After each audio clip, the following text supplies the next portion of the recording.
Let me say right off the bat, is there something wrong with being a protectionist in the auto industry, recognizing that every major country in the world is protecting their auto industry? There's nothing wrong with saying that we have to preserve good jobs for Canadians, not just our CAW membership, but also those outside of our CAW membership.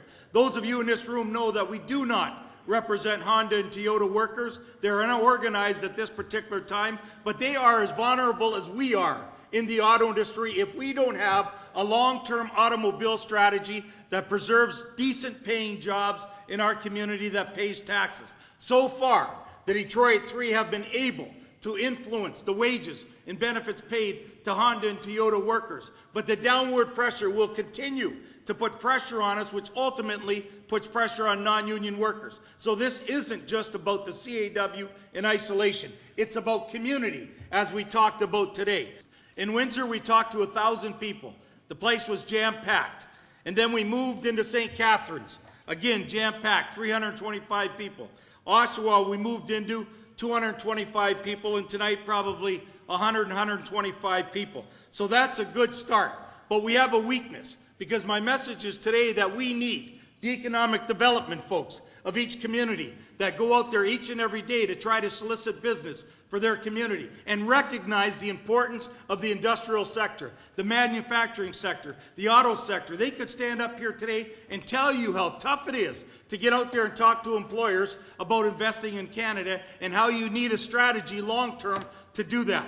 So to the business community, you ought to be participating here today because it's about jobs, it's about opportunities, it's about the tax base. When you talk about municipal leadership, all of the councils should be here today because every single municipal leader in this country and every single major city is talking about cuts, about talking how they provide services to their community. Because when you lose your industrial base, when you lose the auto industry in your particular communities, downward pressure applies to all of them. And somehow you have to make up that revenue or you cut services. In most municipalities today that have lost their industrial base, they're cutting services because there's a correlation between our taxes and the ability to provide those particular services. And then when you talk about provincial leadership and federal leadership and community leaders and other citizens that quite frankly need to take a look at our economy and say, what are we doing right and what are we doing wrong? When you take a look at Korea, they build the equivalent of what a two-shift operation would apply in Canada today, yet they don't manufacture anything in Canada. And do you know how many we sell Korea? 400. So we sell 400 that way. They sell 170,000 that way. Brothers and sisters, that's not fair trade. Because if it's all about capital moving from one country to another, to the lowest bidders, then ultimately, quite frankly, every single community is going to face the consequences of allowing capital to move without it being regulated, without having fair trade versus free trade. So when people say, are you protectionist? Absolutely not. All I want for manufacturing workers in Canada in the auto sector is to be treated the same way as the citizens as the Japanese. The Japanese do it right. So when we take a look at our country, it's about what kind of a community do we want. Do I want to talk about the auto industry? Of course I do. But I prefer to talk about an industrial strategy that preserves all manufacturing jobs in Canada that includes this very important auto industry. We ought to have a strategy in the retail and service sector. We ought to have a strategy in the transportation sector. We ought to have a strategy in the public sector. We ought to have strategic strategies to protect the interest of Canadian jobs and Canadian workers and the Canadian economy. So brothers and sisters, this is what we need to do. We need to wake up Canadians from one end of the country to the other.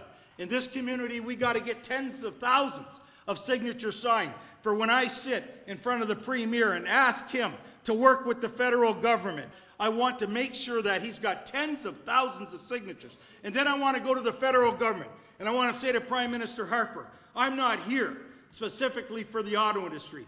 I'm worried about the next generation. I'm worried about our kids that are not going to have the same opportunity as I had. If we can just have a job strategy, starting off with the manufacturing sector, starting off with the auto industry, what we're saying, hey, if Brazil can do it, you can do it. If Japan can do it, you can do it. What are other countries doing to preserve the auto industry? And let's make sure we do it, because there's not a strategy that's consistent with providing support for the auto industry.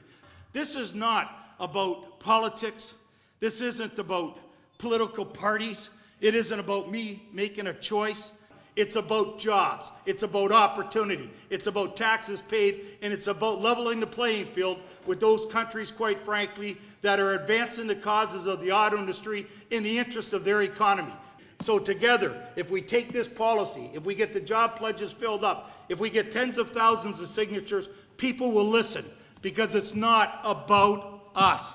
It's about what kind of a country we want for ourselves, future generations, and of course existing generations that work today with a dark cloud over their head. Let's remove the cloud through public policy, and let's fight like hell to preserve good Canadian jobs for Canadian workers at every generation. Thank you, brothers and sisters.